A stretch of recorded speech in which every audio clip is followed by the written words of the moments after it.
우크라이나 전에서 이 현대적인 다연장의 위력이 굉장히 높게 평가가 받았어요. 겨우 몇 미터 오차로 쏴가지고 한두 발의 표적을 정확하게 타격을 해버리는 거예요. 이게 천무도 딱 그 개념이고요.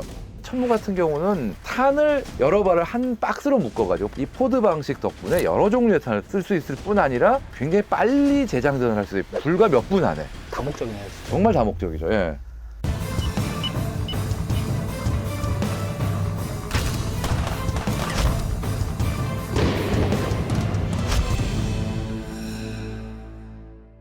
최근 K방산의 수출 기세가 무섭습니다. 예, K2 흑표전차의 페루 수출 소식이 바로 얼마 전이었는데요. 이번에는 에스토니아의 이 천무가 수출됐다는 아주 반가운 소식이 들려왔죠. 네, 그래서 오늘은 대한민국 방산 산업의 새로운 수출 효자 천무에 대해서 자세하게 이야기를 나눠보도록 하겠습니다.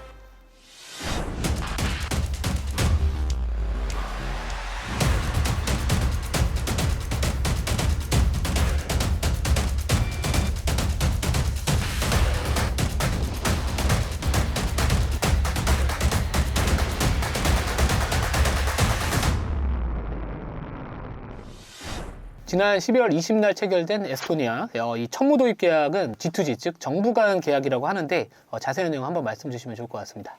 천무 발사대 6문과 80km, 160km, 290km급 미사일 3종 등을 3년간 에스토니아에 공급할 예정이며 금액은 총 3억 유로, 한화로에 5,200억 원 규모죠. 큽니다. 이제 천무는 한국을 포함해서 폴란드, UAE, 사우디아라비아, 에스토니아까지 총 5개국이 운용하는 글로벌 베스트셀러에 이제 진입을 하기 시작했다. 이런 의의가 있습니다. 에스토니아 수출 전에 이제 폴란드에도 수출이 됐던 걸로 알고 있는데 뭐 어떤 연관성이 좀 있을까요?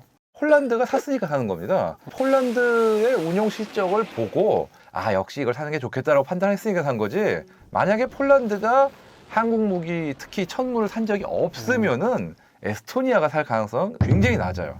지금 폴란드 같은 경우는 사실 우크라이나 전쟁 때문에 천무를 수입한 거라고 해야 되는 상황이거든요. 우크라이나 전에서 이 현대적인 다연장의 위력이 굉장히 높게 평가가 받았어요. 이 기존의 다연장 로켓이라는 거는 수십 발을 한꺼번에 한 대가 쏴서 잘 안 맞지만 한 발 한 발은 그걸 쫙 커버를 하는 어떤 그 지역 제압하기였거든요. 정밀도가 낮으면 뿌리자 그런 거였는데 우크라이나에서 그 패러다임이 많이 바뀌었어요. 미국에서 수입한 하이마스, 미국이 지원했죠. 이 하이마스에서 GPS 유도 로켓을 쐈는데 이게 말이 로켓이지 미사일이에요, 실질적으로. 70km 이상의 원거리에서 겨우 몇 미터 오차로 쏴가지고 한두 발의 표적을 정확하게 타격을 해버리는 거예요. 이러다 보니까 러시아군이 전장에서 거의 한 70km 정도 범위까지는 탄약 보관소나 지휘시설 같은 걸 함부로 놓지 못하는 이런 상황이 돼버렸습니다. 천무도 하이마스처럼 정밀 유도 로켓이나 탄도미사일 등 다양한 현대적인 탄약을 운용하는 어떤 정밀 유도 화기가 돼 있는데 무엇보다도 우리나라가 발사기뿐 아니라 차체와 탄약 모두 다른 나라들보다 생산 능력이 높은 편이에요. 그러다 보니까 납기면에서도 유리하죠. 사실 폴란드 같은 경우는 우크라이나 전쟁 이전에 이미 미국제 하이마스를 대량으로 도입하기로 했는데 우크라이나 전쟁이 터지니까 미국에서 도입하기로 한 양이 넉넉하지 않다고 생각한 거예요.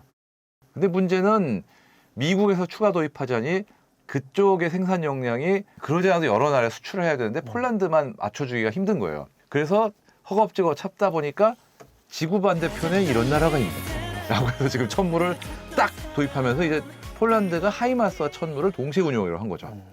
그러면 한국이 항상 이야기 나오는 게 어떤 무기에 대해서 납기 능력이 항상 부각을 받고 있거든요. 그렇죠. 한국이 유난히 그런 거에 대해서 조금 납기 능력이 괜찮다라고 하는 이유가 있을까요? 일단 첫 번째가 우리나라 국가보험 몇 번입니까? 시작이 82죠. 빨리빨리.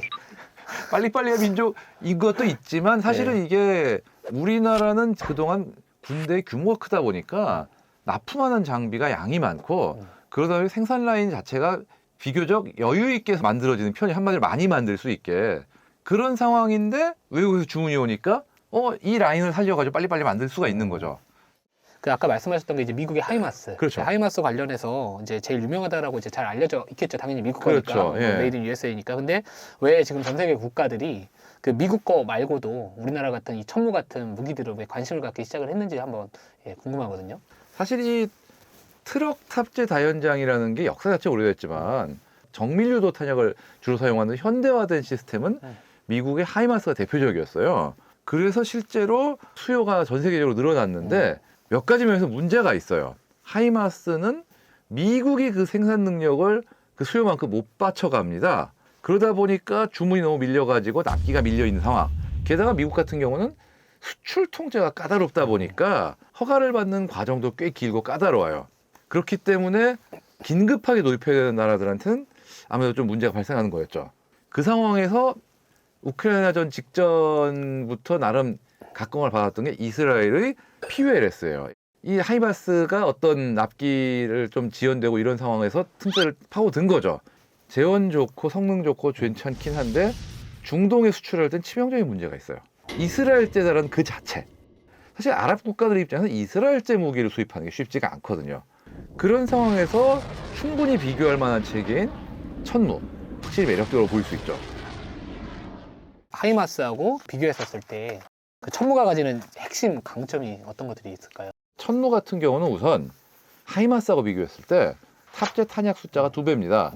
하이마스 같은 경우는 원래 미군이 운용하던 M270 MLRS라는 체계, 이거를 작게 만든 거예요. 그러니까 후송기에도 탑재할 수 있을 정도로 가볍게 만들다 보니까 탑재 로켓이 6발밖에 안 됩니다. 원래 12발인데 근데 천무는 이 MLRS 규격 그대로 12발을 탑재할 수 있으면서도 이 트럭 형상으로 어떤 도로주행 성능 같은 게 편하고 운용 비용이 좀 싼 편이죠. 그 하나의 이제 발세대에서 여러 종류의 탄을 쏠 수 있다라고 장점이라고 들었는데 이게 왜 중요할까요? 이게 아무래도 중요한 게 현대로 갈수록 다연장 발사기는 여러 종류의 탄을 위해서 여러 종류의 임무를 수행하는 다목적 화력 플랫폼으로 지금 진화해 가고 있습니다. 이게 천무도 딱 그 개념이고요. 옛날 다연장은 탄을 한 발씩 한 발 다 꺼내가지고 한 발 손으로 놓고 그래가지고 쏘는 건 순식간인데 재장전이 반나절 약간 좀 이런 식으로 정말 재장전이 힘들었는데 이게 천무 같은 경우는 탄을 여러 발을 한 박스로 묶어가지고 포드라고 하죠. 이 포드 방식 덕분에 여러 종류의 탄을 쓸 수 있을 뿐 아니라 굉장히 빨리 재장전을 할 수 있어요. 불과 몇 분 안에. 이 발사기의 컨테이너 박스 같은 발사기 안에 이 포드를 2개를 넣었는데 여기에 뭐 어떤 포드가 들어가냐에 따라 성능이 천차만별로 바뀝니다. 한마디로 다목적이네요, 진짜. 정말 다목적이죠. 예. 앞으로 천무의 추가 수출 가능성을 좀 높다라고 보시나요? 이집트 같은 중동 국가들에서의 수요도 계속 있을 거고 특히나 이 발트 3국과 노르웨이 이쪽에서 추가 주문이 있지 않을까 기대하고 있는데요. 지금 K9을 운영하는 나라가 핀란드, 에스토니아, 노르웨이 이렇게 북유럽의 3개국이죠. K9 덕분에 이 나라들은 주기적으로 우리나라의 관계자들이 와요. 포병 관계자들이. 왜냐하면 약간 동창회식으로 K9 운용 국가들이 우리나라에 모여가지고 뭐 세미나도 하고 훈련도 하고 어떤 그 운용 교훈도 교류를 하고 이런 게 있거든요. 그러다 보니까 이 에스토니아가 뚫렸으니까 잘하면 핀란드하고 노르웨이도 같이 가지 않을까 이런 기대할 수가 있는 거죠. 다만 경계는 해야 돼요. 라이벌이 자꾸 생기고 있어요. 왜냐하면 잘 되고 있으니까. 지금 PULS 같은 경우도 여전히 유럽에서 상당히 강세고 그 다음에 독일은 GMARS라고 독일판 천무라고 할 수 있는 어떤 굉장히 유사한 성격인데 독일에서 만들고 있는 이런 게 있고요. 미국에서 실사격 시범을 마치면서 기술적 실증을 완료한 상태고 많이 진전이 돼 있습니다. 이러한 어떤 경쟁도 염두에 두고 계속 뒤처지지 않게 계속 나가야 되지 않을까 이런 생각 중입니다. 천무는 이제 단순한 무기가 아니라 전 세계에서 인정받는 뭐 대한민국 이 방산 기술의 수준을 보여주는 이 상징이다라고 볼 수 있을 것 같은데요. 후발주자들이나 이 경쟁 강도가 강해지고 있는 만큼 우리나라 천무의 또 기술도 앞으로 더욱더 발전하고 노력해야 되지 않을까 이렇게 보고 있습니다. 자, 오늘 다뤄볼 기업은요.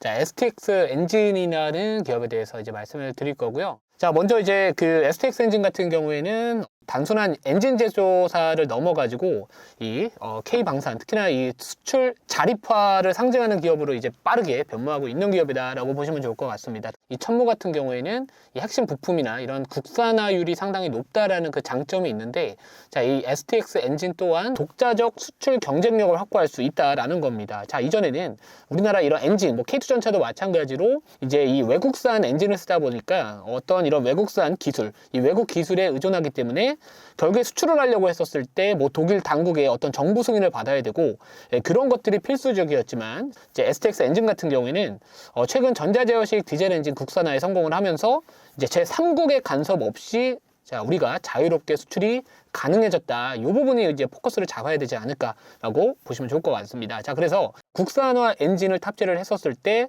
자, 이 해외 원천 기술사한테 지불했던 그 막대한 로열티, 이 기술료 자체가 절감된다라는 제일 큰 장점이 있지 않을까라고 보고 있고요.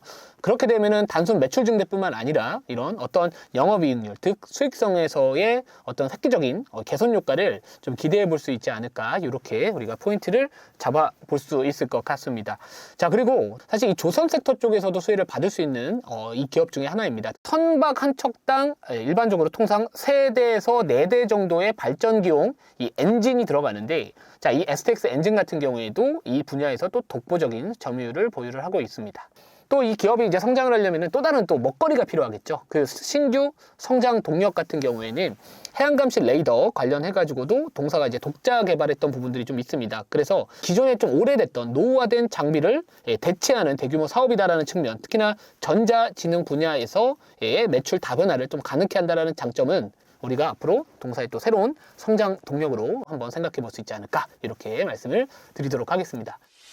네, 오늘은 다연장 로켓 천모에 대해서 자세하게 이야기를 나눠봤고요. 저희는 다음 주 수요일에 더욱더 재미있는 방산 이야기를 가지고 찾아뵙도록 하겠습니다. 감사합니다. 예.